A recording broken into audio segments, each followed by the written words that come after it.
All right, good. Welcome back, everybody. So I'll just do a couple quick updates. One, just a reminder, the partnership commitment form. A number of groups haven't filled those out yet for this year, even though you are still very much active in the coalition. So that's just a bit of housekeeping that we want to try and straighten up. So be looking for a reminder from me next week on that. Um, the Coalition podcast launched in March, and I'll let Mallory and Beth talk a little bit more about that. But it's just been really remarkable seeing how that has come together. And it's just really, really quality programming. If you haven't listened yet to At the Farm Table, and we want you to subscribe and interact with those and promote those to folks. And we've got a big kind of promotion plan we're going to be working on this summer to just try and get it out to folks. We held the first ever Iowa Food System Coalition Leadership Retreat just a few weeks ago here in Waterloo, and I think that was a really powerful and refreshing day for folks. We looked at all the different priority areas to see what we've kind of accomplished in the last year or so, and what we want to make sure we get done this year. We work with all the priority teams on implementing those goals.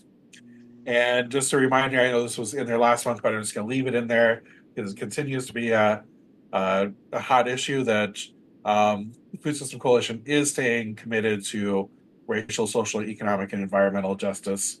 Um, and we're just not going to back away from that work because we know that we need to provide that space in this food systems advocacy to address these systemic issues. The next slide, please. Both Jan and I are still involved in the development of this national community of practice through Michigan State University.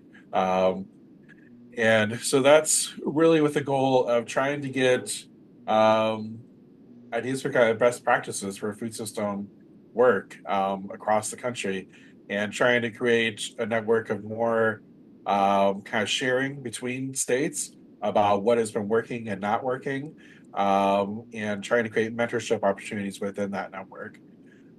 Similar to that, I'm serving on the advisory committee for the transition of the local food policy networks, which is currently housed at Johns Hopkins Center for a Livable Future. But they came to a realization that the network has kind of grown beyond what the university can effectively house, particularly when we get into the realms of advocacy and creation of model legislation. And so I'm serving on the um, request for proposal fiscal agent committee for that, which has been really valuable for me learning a lot of stuff from other folks I really consider to be fiscal agent experts in parts of the country. But some of the goals that will be coming out of kind of this new home of that network will be the creation of model legislation that can be shared state to state, as well as model local ordinances and mentorship opportunities to encourage folks to run for the office themselves as food system advocates. Um, we had a really great training, um, a couple trainings on bird dogging and citizen lobbying, all in advance of those couple different town halls. We'll be doing a lot more of that stuff and even some in-person ones throughout the summer. The next slide, please. We've got some really great, exciting new steering committee members to announce. We have three new members, and I want to first thank Lindy Buckingham Schultz, who is most recent member, who has had to step away from the steering committee, but really appreciate their dedication to the coalition and their continued dedication to our work. But the three new members are Arnolfo Pereira, who is with the Regenerative Agriculture Alliance, Sarah Green, who's with the Iowa Environmental Council, and Corbin Schultz, who's farm manager at Seed Savers Exchange. And so, very excited to now have a fully seated 9 member steering committee, and to add these new members, especially that we're increasing folks with a strong farm background like Corbin, folks with really strong environmental ties like Sarah and Arnolfo, and the ability to connect to more communities that we want to be a part of. Efforts to diversify funding continue. We've got a couple grants in the works right now. The next focus is on the Ben and Jerry's grant that we'll be submitting a proposal for here in the next 3 or so weeks, as well as trying to get more into individual major donor outreach. And there's a number of us that are registered for a training taking place in August, so that we can try to bring more relationships with major and direct donors to our food systems work. Next slide, please. So just a few updates on some of our grants held. The Kellogg Fund is held at the University of Northern Iowa. Current balance is just over 50,000 in that, and we are being granted a no-cost extension through the end of 2025. So we'll be spending that grant down for the end of December. But it's been really effective, and especially be able to fund our communications consultants who do such an excellent job of communicating everything from action alerts to the newsletter and the fabulous podcast. Some new funding to announce from the From Now On Fund. And I'll let the policy team speak a little bit more to this, but they have committed to 2 more years of funding and increasing that, I believe, to 50,000, 55, and 60,000. And this is general support funding without a lot of dictation on. We didn't have to submit a budget for it, so we get kind of the freedom and nimbleness within the policy or the food policy priority team to really kind of decide how that stuff is best used, including a big portion of that is going to be sub-granted out to different groups who are engaged in this policy work with us. So I think that's next slide. And that's the coalition update.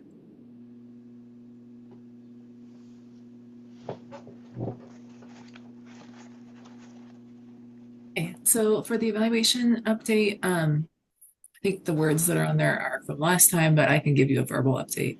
The main thing that's happening right now is we are continuing the formative evaluation. The formative evaluation is really looking at commitment of members, facilitators to participation or barriers to participation. Are we upholding our values? So it's that whole kind of truly forming a coalition. And so we're doing that right now through interviews. I have a student at Iowa State who has been interviewing kind of randomly selected partners with a goal of 30 interviews, although I think it's probably going to be 25. He'll be wrapping those up here pretty soon because he is trying to get it done before the end of the semester. So thanks to everybody who has participated in those. I've been reading the transcripts as they come in, and I really appreciate just the depth of thought that people are giving and people's transparency. Other things that are kind of around the corner will be giving some further thought to the scorecard to make it more impactful, and maybe adding in some metrics that would help us to kind of measure how the state is doing. Maybe things that are outside of our control, but just to give an idea of where we're at as a state. So I'll be adding some metrics probably related to things like food security, environmental situation. We're still pinning down which metrics we'll be using for that. I think that's all for the evaluation update. Thank you, Arlene. Thank you, Chris. Sorry, it's not advancing for me. There we go. This was probably last time, wasn't it, Arlene? Okay. All right, great. Yes, thank you for the coalition updates. We're gonna launch into our priority team and statewide updates. starting with Paul with our communication and education update. All right, good morning, everybody. Can you all hear me okay? Yes. Perfect. So we're going to take the technology issues as an omen that we should just leave our video off today, and we're not going to worry about that. But we are here with the Communication and Education Priority Team update. So Jody and I co-chair that priority team and get to work with a really great team of communications experts who are contracting with the coalition. So Mallory, Beth, and Chris Yude are all working in different capacities on our communications efforts. So since we last met as a coalition, since about February, we have continued growing our reach and audience of the coalition, including legislative communications, working closely with the policy team, and building some infrastructure for ongoing storytelling and campaigns, including a Substack and the podcast that Chris mentioned. So we'll have a little bit more about that on the next slide. But we are also helping to coordinate some piloting of Market Maker in new ways in the state. So some other entities have been playing around with it for a while, but for Grow, Eat, Play partner regions, we are giving that sort of a test run, including at Healthy Harvest of North Iowa. I think I might have seen Andrea on the call. She might be able to share a little bit more about that, or maybe Jody could. But ultimately building resources to help other organizations adopt this tool for sort of building out the information that's publicly available about our local food producers and organizations. And then Jody or Andrea, do you have anything that you'd like to share about the Market Maker piece? Mallory, do you have anything you would like to share? I know we've launched it on our website as well, and we're in the process of getting our producers to claim their profiles and make updates, and we really hope that going forward is going to help a little bit with some of the time to keep everything updated, and that everybody working together, producers will be able to update things in one location and then have affiliations with the different entities that they're part of. But yeah, so far I think it's been going okay with the first initial launch, and also the Grow, Eat, Play resources that we have in terms of sharing graphics and marketing materials and stuff like that, in terms of, what am I trying to say? Like consumer outreach and education about local foods and things like that. We have a pretty extensive toolkit that Mallory's put together. And if, other entities are interested in adapting graphics and marketing materials for their region, just reach out to us, because we currently have an FMPP grant, and part of that is looking at expanding that to other regions if they want to use things that are already developed. So let us know on that, and we can share some resources. Awesome. Thanks, Andrea. Mm-hmm. All right. And so as Chris mentioned earlier, and I believe Beth shared the link to it as well for the Substack, the coalition now has a podcast where we're about 4 episodes deep and continuing to work on that. Beth Hoffman has been really leading that and has had a lot of really great interviews and covered really just kind of following the pulse of what's going on in our food system and answering questions that I know a lot of people have. So if you have not gotten a chance to listen to those yet, definitely subscribe, download the episodes, all of those things on your platform of choice. And let's see. Beth, is there anything else that you'd like to share about the podcast? Are there any upcoming topics that you want to drum up excitement for?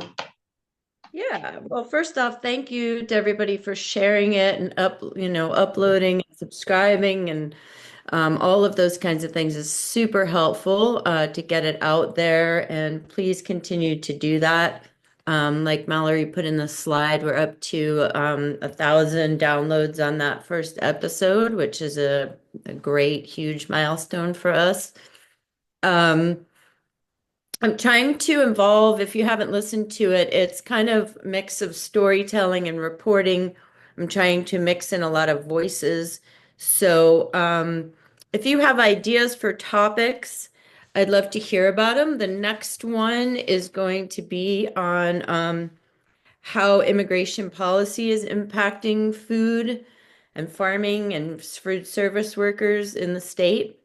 So I have a few people I'm speaking to. I could use one more, certainly, especially if someone who might be working or be in the Ukrainian community. I'd rather include people who are in the communities than people talking about them. But so that will be the next one, and then after that, I'm doing it on food banks, and we'll be going to DMARC and talking about how cuts to TFAP and other programs are impacting food banks and food pantries. So if you have other ideas, you could put them in the chat. You could also email me directly. I'm trying to do it as kind of topics so that I'm not just doing it about an organization. That's usually not as engaging as it, kind of providing information. So, excuse me, we're targeting kind of the general public. This is our kind of outward facing communications. One of them that we're trying to involve the public and educate the public. There's been a lot of discussion, obviously, throughout this process of people needing to understand these topics. And so this is our opportunity, one of our opportunities to do that. So again, if you have topics or things of interest, please let me know. I think that's about it, Paul. Awesome. Thank you, Beth. Yeah, very timely topics, each one thus far, and the ones that you got planned as well. So looking forward to listening to those. And if you are not already subscribed or have access to that, there is a QR code conveniently placed on the slide in front of us here. We'll give folks maybe a few second pause here before we move to the next slide. But yeah, I think that's just about it for our team. Great. Thank you, Paul. And thank you, Beth.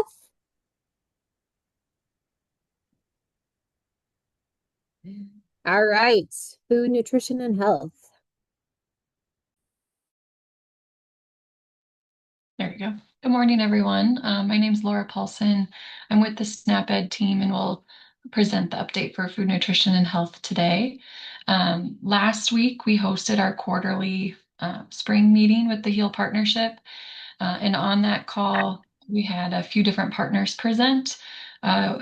Those of you that aren't as familiar with Healthy Iowans, they're also associated with HHS, but they conduct the state health assessment and work with the steering committee of different organizations to then, based on those results, determine some of the health priorities that will be focused on and put into this state health improvement plan.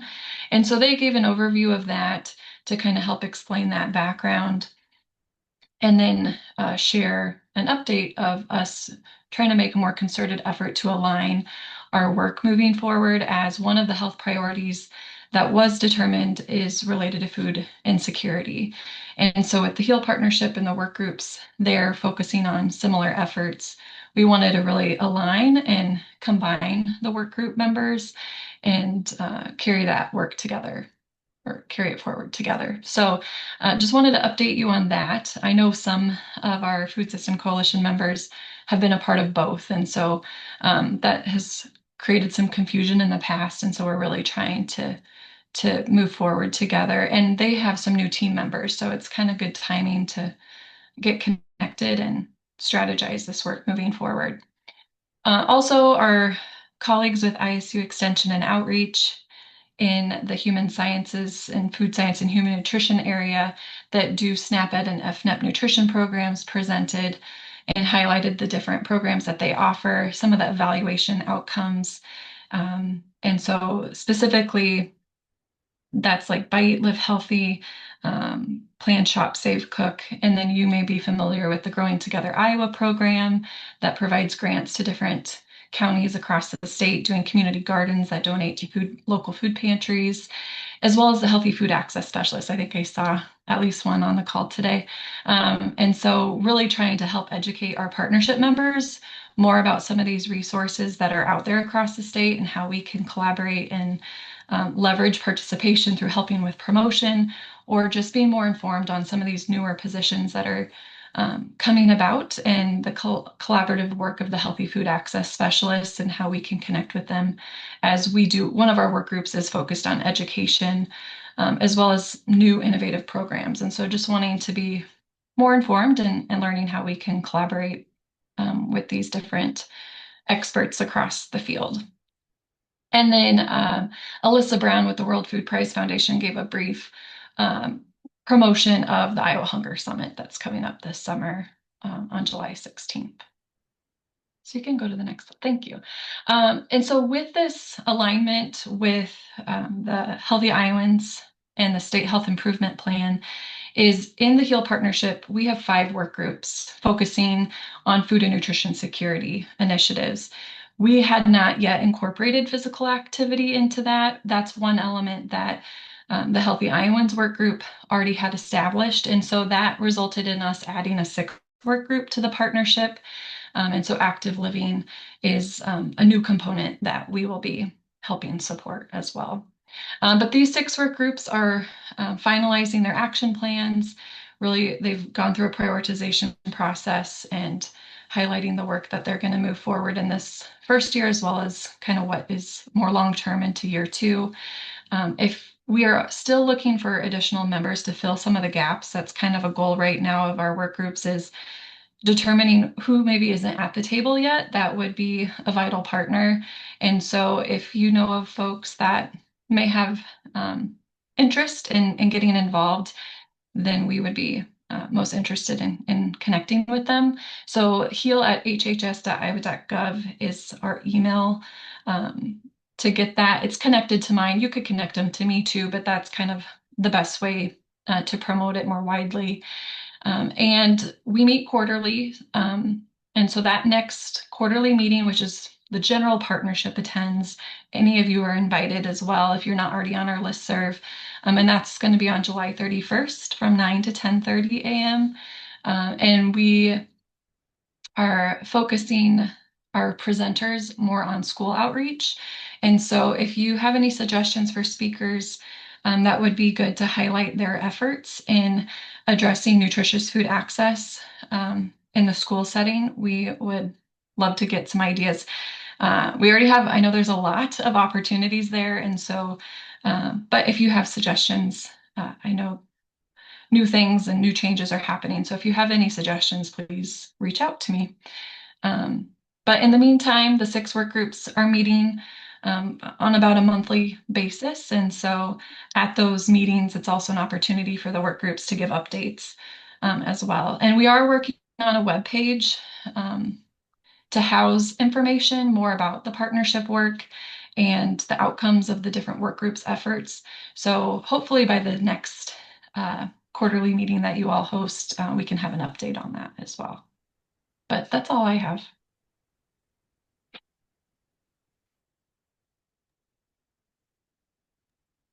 Awesome. Looks like my graphic didn't copy and paste. That's okay. Hello, everyone. I'm Giselle Bruskowitz. I'm one of the co-leads on the Farm and Food Infrastructure Priority Team. So I'm going to share a few sort of like high-level headlines around infrastructure. Is for right now, our Iowa Food System Working Group is paused. So we are just not meeting currently, but if anyone is interested in joining the Infrastructure Priority Committee, please send me an email. I just put my email in the chat box. It's giselle@ivrcd.org. But just because the meeting group isn't the working group isn't meeting regularly doesn't mean that the work isn't still happening. So a few updates. about that is the legislative session. I'm not going to go into a huge amount of detail because we do have our policy updates and our Choose Iowa updates later on in the slides, but there's been some exciting momentum in the legislative session around infrastructure investments. So I'll let that group share a little bit later. And then another big area of focus has been RFSI, which is a USDA grant called the Regional Food System Infrastructure Grant. We sent out $3 million of equipment and infrastructure grants last fall to 24 recipients. There was a period of time this last quarter where that funding was frozen and the recipients were unsure if they were going to be able to receive the grants to buy infrastructure such as cold storage, coolers, trucks, processing equipment, that sort of thing. Luckily, the funding is now unfrozen, so recipients are able to continue applying and getting those grants. And then the other piece of the RFSI is the middle of the supply chain development. So how are we investing and supporting in the folks that are connecting the dots between the farm and the buyer, developing routes, doing storage, growing the market, which leads us to the next slide, which is the Food Hub Managers Working Group and the Iowa Hub to Hub Network.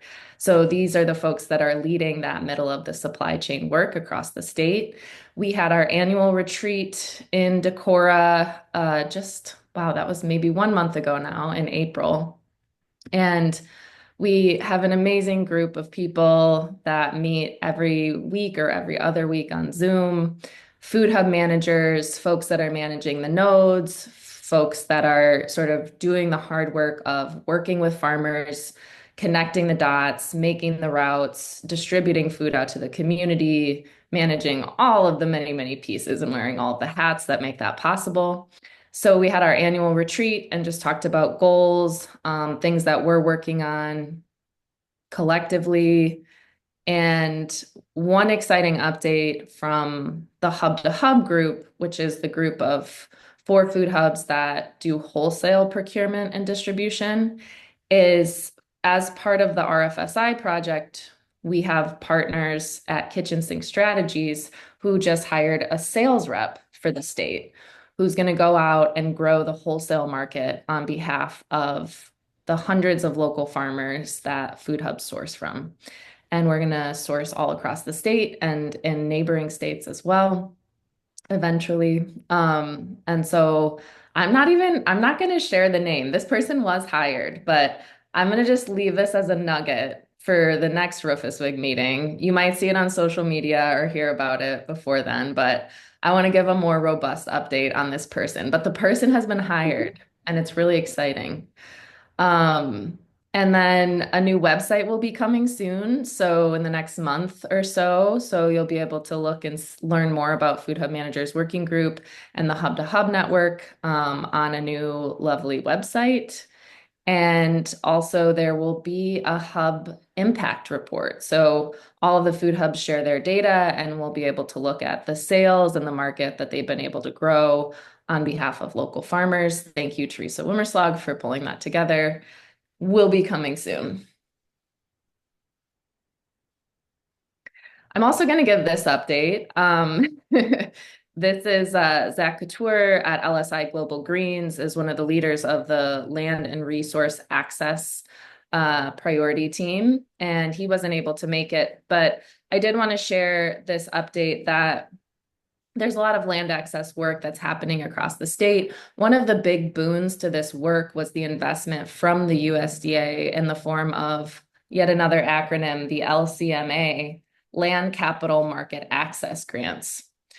2 of these were given to the state of Iowa, but many more were given out across the country. The 2 awardees were SILT, Sustainable Iowa Land Trust, and Iowa Valley RC&D, which is the organization I work for, to the tune of over $8 million to support new and beginning farmers who are looking for access to land, access to capital, access to markets. So really transformative work. Unfortunately, these funds are still frozen. So this is one of those advocacy points where the National Young Farmers Coalition came together and hosted a congressional briefing, and we're highlighting how freezing the USDA funds, including land capital market access, is hurting our farmers, stalling our progress, and people were counting on these investments. So while a lot of the USDA funding freeze conversation has resolved itself on a lot of fronts, this is one that we're still fighting for. So I'm going to use positive language, like looking forward to those funds being released, and hope to share that update at our next meeting.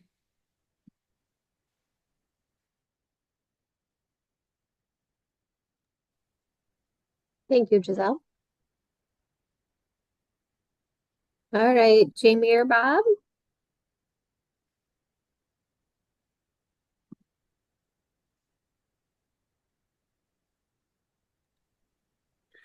Hey, Jamie, are you here? Maybe not. Okay, so I don't have a huge amount to report except one very positive development with Hy-Vee. Their shortcut program, which is cut vegetables, fruit, preparing them for sale in the store, used to be done at a central facility. That is being devolved to the individual stores, which, according to our guy inside Hy-Vee, creates a very substantial opportunity for more interaction between the stores and producers. So, Giselle, that's something that you and I probably want to talk about right away. We're still working on production for this, larger scale production for this season. My guess is that most of it's going to start happening next season, but that's basically what's happening right now from my side. Bob, I'm not scheduled to talk, but this is Barbara Stone. Hey, Barbara. I'm working with 5 farmers, and we are scaling in Southeast Iowa. 4 to 5 of them are in Jefferson County, and there's one that's working with Beth and John, and he'll be selling into the Des Moines area. And we've got markets pretty well developed, and that'll be ongoing throughout this season. But we're looking at several acres of scaling in Southeast. Wonderful.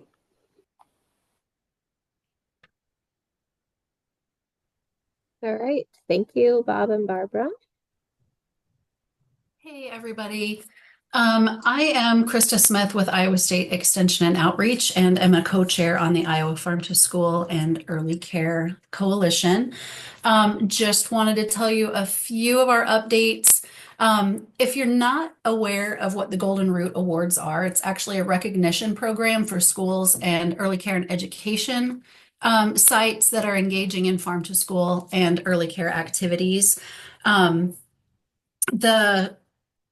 I can't remember when we opened the applications, but we have announced the awards.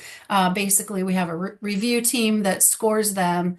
Anybody that applies and has been doing activities that are farm to school and early care will receive a bronze. But then there are higher scores. They can also get a silver or gold.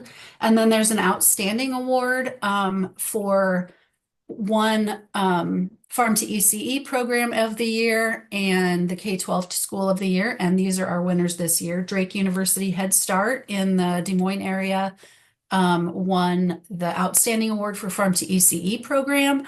And Hampton Dumont Community School District actually won the K-12 School of the Year. So that was that. We announced those awards on April 18th. We have also created a 2025 events calendar. So we have all of the information about the activities and events that are happening around farm to school and early care in one document. I will include my links when I'm done talking here in a sec, but that will include information about the Golden Root Awards, Iowa Kids Garden Day, the Farm to Summer campaign, the Farm and Food Celebration, Iowa Local Food Day, and also the Great Apple Crunch.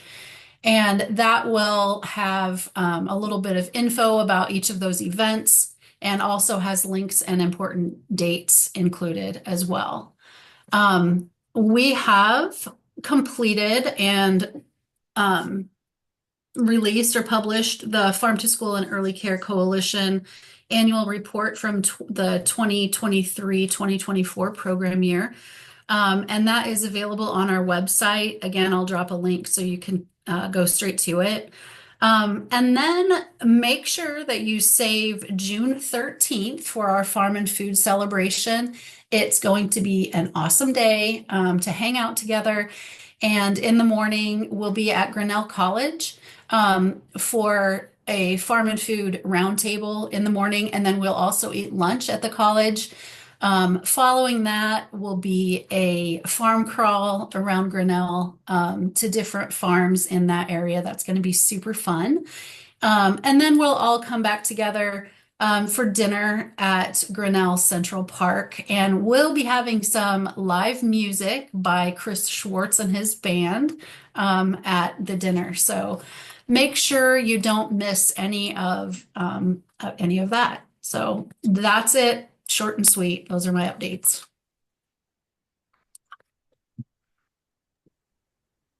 All right. Thank you, Krista. No new update from our environmental stewardship group. I know Sorry, that. I did have it Yeah. says no update, but there's an update under. Okay, there is an update. Sorry.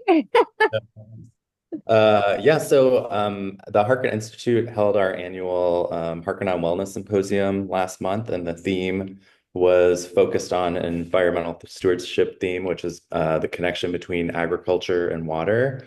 It was a really nice event. We had about 150 people in person, 1,400 views on YouTube.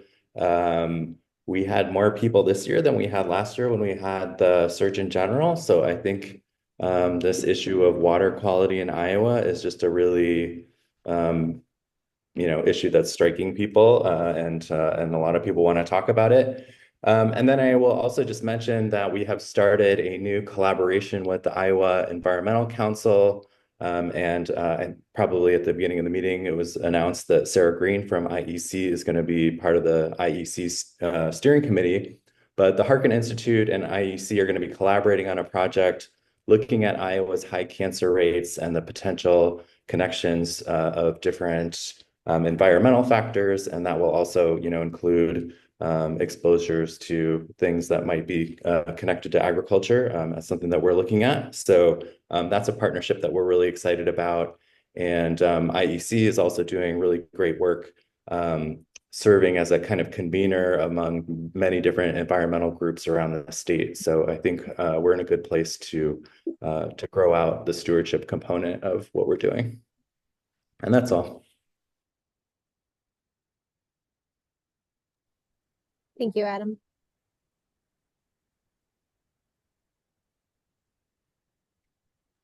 So I was going to give this update as well.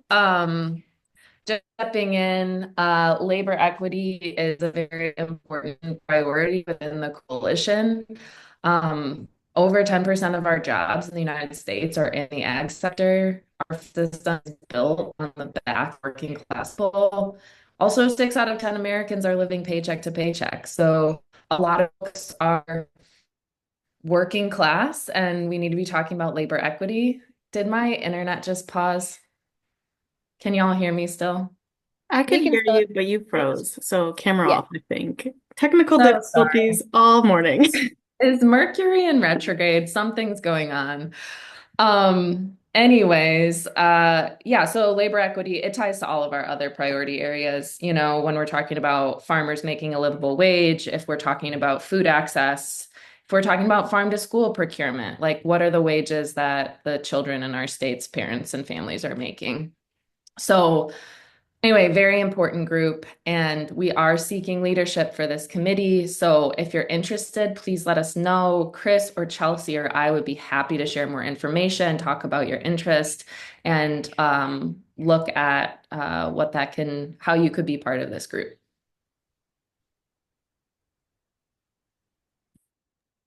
Thank you, Giselle. Beth?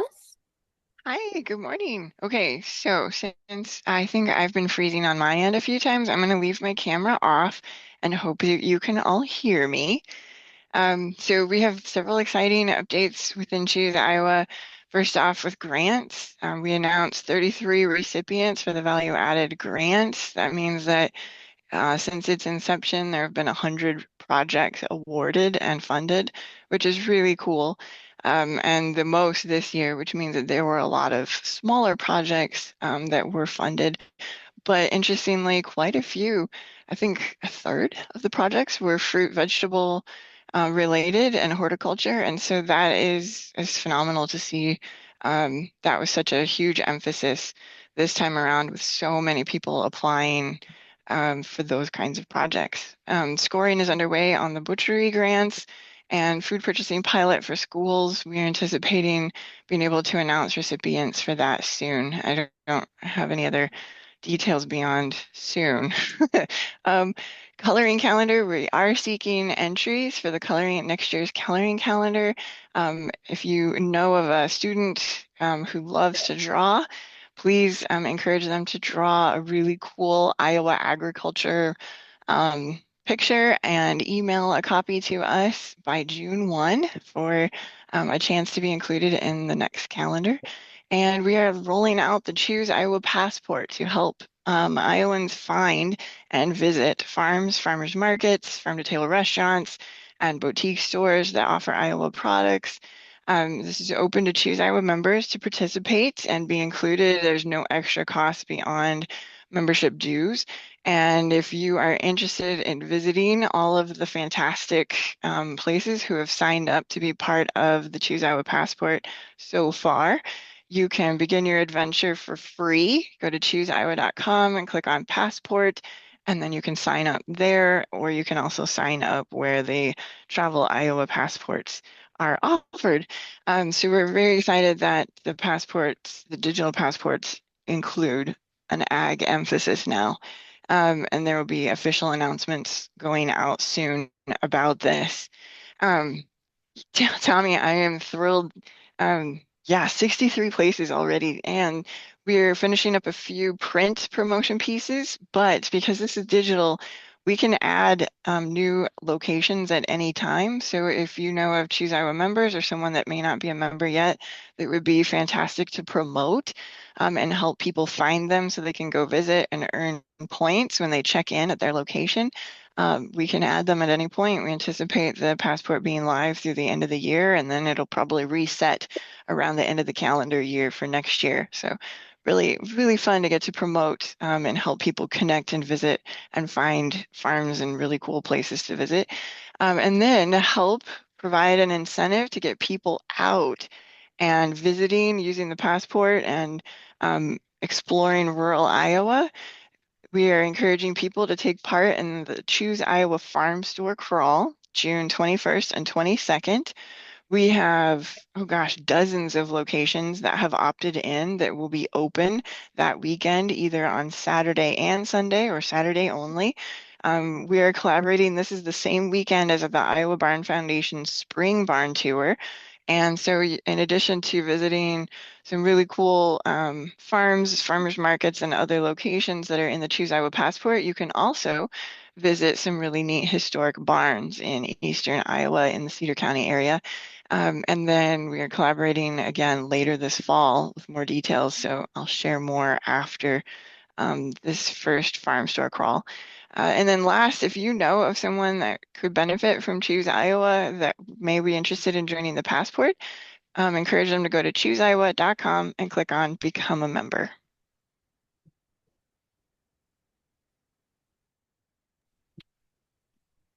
Thank you, Beth. Hey, Jody. Yeah. I'm wondering if you can press escape and then reshare the screen because we did update this slide and the next one. That's what I was wondering. Sorry about that. I had not refreshed it. Yes. Give Tommy, me I should have made that same request. Sorry. I thought about that in the middle of your presentation, Giselle. Okay. So Well, Last minute slide updates.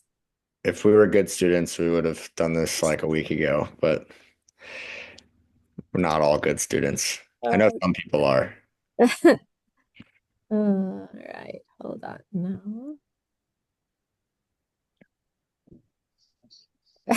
I'm going to go along with the theme of a little bit of, technical difficulties also. So give me a minute. I don't know, Tommy, if you want to start talking, I will get that pulled back up and shared. Sure thing. Yeah, so major update from the Local Food Policy Network. And I know I missed the first part of this call, so I might have missed things already. Because I'm gonna let someone who was in the first part of the call start to tell me what was already said. I mean, I think you're fine. Okay. I mean, Chris did a kind of overview of our state policy updates, but I think otherwise I can share too. Okay. Well, yeah. I'm Tommy. And real quick, sorry, Tommy. Chris, do you have the slideshow handy that you want to share? Mine is not pulling up. Sure, I can do Thank that. you. Thank you. Great. Well, yeah, there's three of us, Local Food Policy Network chairs. I'm Tommy Hexter, and then Luke Elzinga and Ilse DeWald and I all chair the Local Food Policy Network. So major updates since we last met, we had our Fund Iowa Farms Day on the Hill, which was our second day on the Hill for 2025, and that was on April 2nd. And the major goal of that day on the Hill was to request state funding for the LFPA and LFS programs that were cut at the federal level, as well as some other programs, including Double Up Food Bucks and the Grocery Reinvestment Fund and Produce Processing Grant. So just in general, you can see the sign there that Mari is holding Fund Iowa Farms. And you can also see in the picture that we had a lot of fun. We were at our goofiest and had a good time. Great showing, great lunch, good conversations. The other announcement I want to make is that we are partnering with the Center for Rural Affairs moving forward. We're adding them to our central leadership team with the Local Food Policy Network. And that will be Kelsey Willardson, will be their lead staff on our team. And she is going to be really focused on networking local community-based food organizations. So we know that several counties around the state have, groups that are regularly meeting around food systems. So, for instance, the Cass County Food Policy Council or the Grinnell Food Coalition. And we know there's more of them too. And so a big goal over the next year is to make sure that those groups are not meeting in isolation, but that they're connecting with our statewide movement and plugged in at the state level too. So that will be the center's role with our team. And then, I'm going to turn it over to Luke and Ilsa for the state policy update side of things. Yeah, I'm happy to share, and Ilsa maybe hop in with any additions. We are right now in kind of budget season in our state legislature. We have kind of a standoff between the two chambers. There's also some news out that some Senate Republicans are trying to hold up votes on the budget to force a vote on a pipeline bill. But kind of where things are at right now, for Choose Iowa, I'm sorry, I should have looked more on the value added grant side, but I can speak to the food purchasing piece. The Senate does have $200,000 for the Choose Iowa food purchasing pilot. It's similar language to last year. In the House, there's a bill that would make this a standing appropriation. It would make it more permanent. But there's also a couple changes to the language. One of them is adding in flours and grains as eligible items to be purchased with those funds. But there was also schools were removed as a qualifying entity. So this would just go to food banks and pantries. Honestly, from my point of view, some of the language needs to be cleaned up because there's also a cap of 150,000 for food banks and emergency feeding organizations that was kind of left in. And we're really pushing to get schools included again. because we know that's a really important partner in this work. Double Up Food Bucks. The House HHS budget includes a $1 million appropriation for Double Up Food Bucks. The Senate does not. Encourage people, if they can, to send an email to Senator Mark Costello, who is the head of HHS appropriations in the Senate, to push for that to be included in his budget. I think it's going to be a lift. What we've been told is maybe next year. That's what we've been told for about 6 years now. So any pressure we can apply on the Senate, and specifically their HHS appropriations group. And Grocery Reinvestment Fund and Produce Processing Grant. This is in the House Economic Development budget. I forget the exact dollar number. I know it's not as high as initially was asked for. I'm not sure if Cynthia or anyone else from CFRA is on here that could provide an update, but where we're at right now is House has its budget, Senate has its budget. The governor has kind of aligned herself with the Senate budget. A lot of our priorities are more on the House side. So as the two chambers are figuring out where they stand and what they're going to need to adjust, really encourage you to reach out, especially to the Senate, to advocate for these priorities. Ilsa, anything I missed or that you want to add? No, I can't think of any other updates that you didn't cover. Yeah, last thing. You want to finish up? Yeah, just the last thing is that this summer we'll be reaching out to all the other priority teams and other partners as we're working on drafting legislation for 2026. So be on the lookout for that. One of our big goals is to draft legislation that does not deal with allocations. Obviously, a lot of our programs do deal with funding, but we get a little tired of just asking for money and only money all the time, and the legislators can get tired of us doing that too, especially with the tight budget. So. We're trying to think of some creative ideas to ask for things other than just budget allocations. So we will be in touch about that this summer. And then I will give our Iowa Farmers Union policy update, very similar to the IFSC policy update. The only bill in addition that I'll mention from the State House is the pesticide immunity bill, which we're not expecting to see pass through this session. A couple other updates. Next month on June 7th, Iowa Farmers Union is hosting an event with Federal Trade Commission Commissioner Alvaro Bedoya at 10 a.m. at the Griffune Family Farm in Ankeny. There'll be more details about that, but this will be a really interesting chance to speak with someone working with the FTC on antitrust issues and that sort of stuff. So I wanted to get it on people's calendars. And then we are also just in the very beginning phases, like just had a meeting before this call of working with the IEC and the Harkin Institute on their cancer listening project this summer, which will be related to cancer, agriculture, the environment, and having listening projects around the state so people can share their stories. Last update I'll give is that Iowa Farmers Union just participated in the National Farmers Union Week of Action in DC.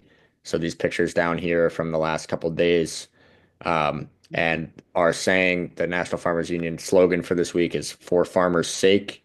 And the idea is that we need to pass a farm bill for farmers' sake, which unfortunately it's looking like is not going to happen. They're going to continue to do a lot of this through the reconciliation process. But you can see Luke and I were there together at a SNAP Matters rally trying to advocate for continuing SNAP and not making any cuts to SNAP this year. So we're trying to keep it up at the federal level despite some challenges there.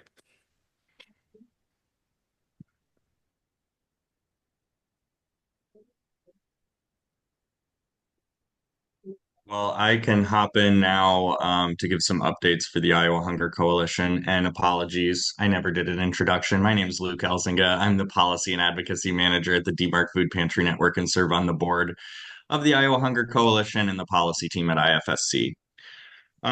We already covered a lot of what IHC is working on for state legislative priorities. A lot of that has overlap with IFSC. That's part of the joys of being in coalition. But I wanted to provide a couple other updates. We have been pushing hard for about a year and a half to get Iowa enrolled in the summer EBT program. News came out yesterday that the USDA and the state of Iowa are partnering on a pilot project as an alternative to summer EBT called the Healthy Kids Iowa Pilot Program. And I am putting the Hunger Coalition's statement in response in the chat. You can also find the link to the news release and more information from HHS in that. What it sounds like is qualifying families with low-income kids during the summer will be able to visit a food pantry and get a specific box of food worth $40 a month. At this point, we have a whole lot of questions, not a lot of answers, and also some concerns. But I think a potential advocacy opportunity here for all of us as the coalition is asking the state and food banks some questions about how they're going to procure this food. And knowing that we've had farmers, reeling from the loss of LFPA and LFS, is there an opportunity here for the produce that is in those boxes, the meat that is in those boxes that they've said is going to be in there, to be purchased from Iowa growers? So I want to put that out to you all. If you have relationships with your local food bank, maybe reach out with that suggestion. It might be something that we try to organize a call as the coalition or a meeting with HHS. This is the first time I'm putting this out there, so just something to think about. But this is going to be getting started really quickly. This is starting in June and will be assisting families in June, July, and August. Again, I unfortunately do not have many answers. What I know is what is listed on the HHS site and the news release. We just found out about this the same time everyone else did. Second, we have fought hard against SNAP restrictions bills this legislative session. We did have one pass the House. It stopped in the Senate, but we learned a few weeks ago that Iowa had actually already submitted a waiver to HHS. We had not been able to get any details on this, and really we're waiting for confirmation. And yesterday at a hearing in front of the House, Secretary Rollins did mention that Governor Reynolds had submitted a waiver. So the news is out there now. We're trying to get to understand exactly what that waiver will do, but it's my understanding that that will essentially ban anything from SNAP that qualifies for the sales tax. So most foods and beverages are sales tax exempt in the state of Iowa.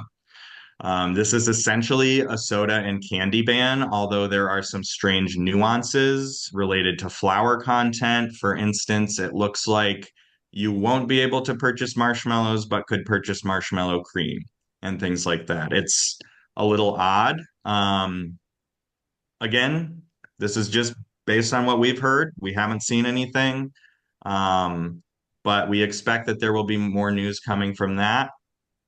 Honestly, if Governor Reynolds' main opposition to summer EBT was the fact that they couldn't do a food waiver, I don't understand why they wouldn't just participate in the summer EBT program with this food restriction waiver. And it's also not clear if Iowa could still participate in summer EBT while also doing this pilot with USDA. So, two major updates kind of on the waiver front in Iowa that we are still learning about. This is very new and we're trying to learn more, but we'll be keeping everyone updated.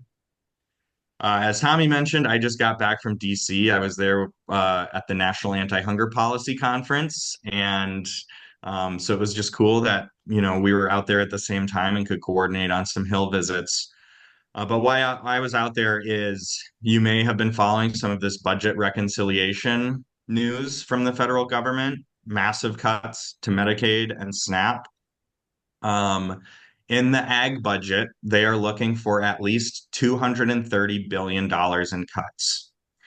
And we heard that those were all coming from SNAP. We've also heard they're looking to plus up some ag pieces in that and kind of do a skinny farm bill in reconciliation. That means any added investments is going to mean deeper cuts to SNAP. So we are trying to push back hard against these cuts to SNAP.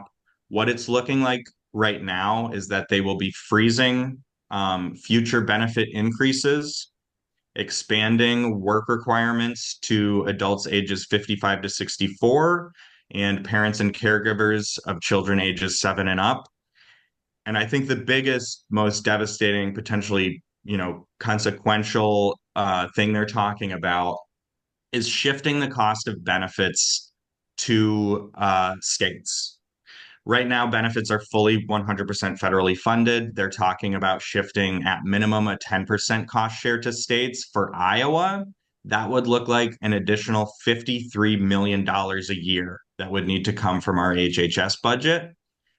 I've been working multiple years to try to get a $1 million appropriation for double up food bucks and have been told there's not enough money. I don't know how we're going to come up with 53 million, and that will actually increase over the years up to about 60 million.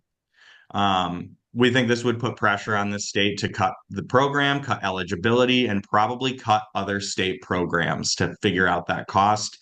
We also know that cuts to Medicaid and SNAP also are cuts to school meals and WIC. If families lose eligibility for SNAP or Medicaid, that also impacts their eligibility for free school meals and WIC. We're very concerned about this. The House is going to be doing a markup next Tuesday evening and Wednesday. So we will be sending more information out probably Monday. Hopefully we'll have the bill text by then. But these are really extremely concerning cuts, especially that cost shift. This would be a restructuring of the program. And I think it would have some really, really negative implications. I also want to say on the food restrictions waiver, we're worried that this could lead to a loss of smaller grocers participating in the program. We've already heard this from other states that smaller grocers have expressed a hard time dealing with some of the complexities and may opt out of the program, leading to less access. So I know that was a lot. I'm sorry. Please feel free to follow up with any questions. But that's about it.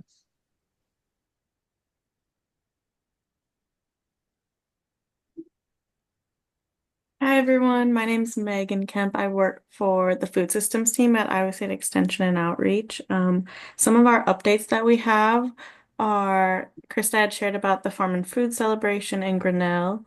I'll drop a bunch of links in the chat, but I'll read through the slides first. We also, I know a couple years ago, had mentioned that we were doing a grocery project and would have an Iowa report. That's finally done. The university moves very slowly, but that's published on our extension store, and you can read that report as well. The mobile cart update is that report is complete. I think I shared that last time, but now there is like a 2.0, and our team's been working with a fabricator to make an even better designed cart from our original pilot cart. The goal, I think we're building 3 carts now. The first one is done, and we're working on the design for the wrap.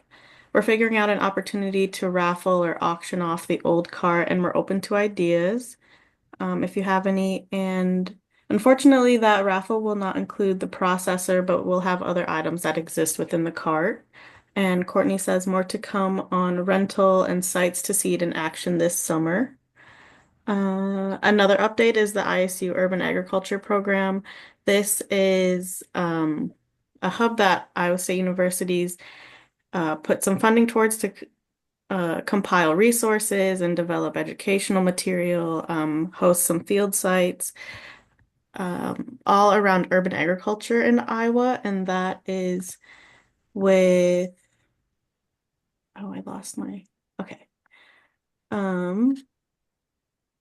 I lost all of my notes, but there are a lot of webinars and resources around urban agriculture on that website that I'll share the link in the chat for as well. They're partnering in Dubuque County, Lynn County, Black Hawk County, and Polk County, I believe, and there are some farmer sites there that they're working with. The next update is that the IFSC Local Food Festival will be on September 24th this year, same place, on Central Campus at Iowa State. And then an update from our folks at the Heartland Regional Food Business Center. They said no news. They're still under USDA review, although they're still moving forward with more technical assistance to food and farm entrepreneurs. And then we have hired a couple new staff members within Farm Food and Enterprise Development. Alex Van Alstine is a food business extension specialist, and he'll be working on feasibility studies, market analysis, and business audits. And then Hannah Hansen is our newest hire. She just started, and she'll be working on all aspects of food safety. She'll be able to offer classes, consulting, and auditing by this fall. I think that's all of my updates. I will drop links in the chat now. Thank you.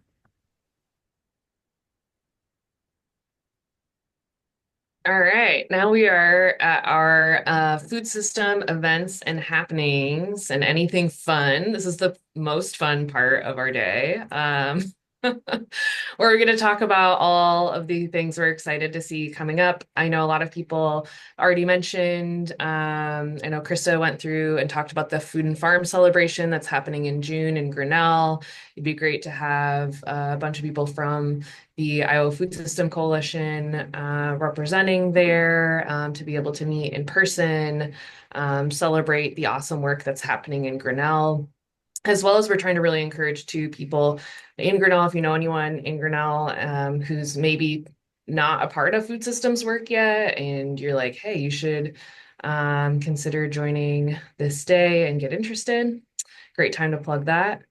I want to also throw out something that I don't have here on the slide, but as well as the Iowa Hunger Summit coming up in July, some Iowa Food System Coalition members have been talking about gathering together an order for some bike jerseys to celebrate RAGBRAI. So if you are interested at all in purchasing a bike jersey, keep an eye out. We will be putting out a method to join us in purchasing one, or if you know anyone who is again, maybe isn't the food system foodie, but is interested in biking and would be happy to rep our brand, get some brand awareness out there. We're going to be not only purchasing jerseys, but then potentially organizing some fun rides. And again, this is plenty of heads up. So if you get RAGBRAI on your calendar and take a look at the route, we hopefully will see some of our members on bikes. Circling back to the Iowa Hunger Summit, want to just give a heads up that we do have one session for the policy team talking about networking local food policy councils and coalitions that was confirmed for the Iowa Hunger Summit. So we will have that representation there for sure. We've also been talking with leadership and seeing if we could do some kind of after hours or some kind of networking activity at the Hunger Summit. So look out for the Iowa Food System Coalition brand at the Hunger Summit. And then, as we're celebrating May, celebrating spring, not much of a better way than celebrating Iowa Kids Garden Day. So I know many areas are already participating on the map, and but if you are working with kids in any way, plug your events through their website. I just listed a few events. Does anyone else, if you have anything you'd like to announce related to food systems in your area that you think would be beneficial for people to know about, feel free to come off mute or drop it in the chat. Yeah, thanks, Megan and Krista, for dropping those links as well in the chat that are on the slide. And then, yeah, I'll also just plug, these were all listed in the ones on the slide are listed on our newsletter. So I think Iowa Food System Coalition newsletter has really been crushing it lately as far as policy updates, getting to see events across the state, and as well hearing updates from the work that's happening in our coalition. So definitely check those newsletters. All right. And please participate in our fun word cloud to see, let's generate some excitement about the next Farm Bill, what we'd like to see going into that. We've talked a lot about, I think looking at what changes might be being pushed for as far as decreases or changes to how SNAP's working. There's so many cool farm things that are food and farm work that is being put to the test now. And yeah, I don't know if everyone, The link is in the chat. I was going to pull up the screen for the responses. Oh. Cool. While Chris is pulling that up, one other announcement I'll make too is if you are interested in being a part of the team that coordinates these quarterly meetings, we are recruiting. So if you would like to join Jody and Megan and Andrea and myself and Arlene oftentimes and Chris in putting together the agendas for these meetings and thinking of ideas, it's really, easy breezy fun and generative group. And we would love to have your support if you're interested in deepening your connection to the Iowa Food System Coalition. This would be a great way to jump on board to the Iowa Food System Coalition and also get to learn about the history of the Regional Food System Working Group and how we are two committees and also working in lockstep. So yeah, I love just like the center word being sanity. I think that's really, especially for today, that's seems apt. Yeah, looking at, LFPA funding is showing up in a lot of different ways. I think that is super key. We've seen the success of the work that can happen from purchasing from local farms to support our food access work, as well as food for schools.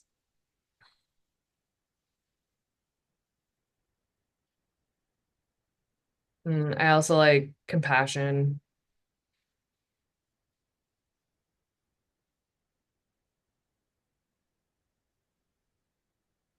Yeah, I think that it feels in this moment too, when we're trying to combat policy decisions that are being made that don't seem supportive of people accessing the food that they need, and seeing food as a human right.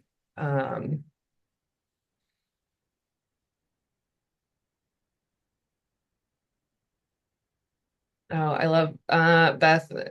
Thanks for posting in the chat that you can meet some goats. Oh, it's an adopt a goat event? No, you just come hang out with them. Okay. Can't take one home? You can't take one. You could, I suppose. Beth, are you doing goat yoga? We're not, because they're just kind of they're Kiko goats, so they're out on the pasture and they kind of run by and you can grab one, but they're not gonna like hang out while you down dog.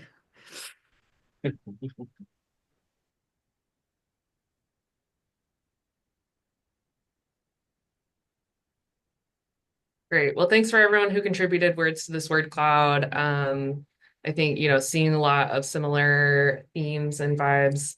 I think, continuing to fight and to show that people are, that there's not just one voice in this conversation, I think is super important, even if we're not able to make the policy wins right now that we want to see happen.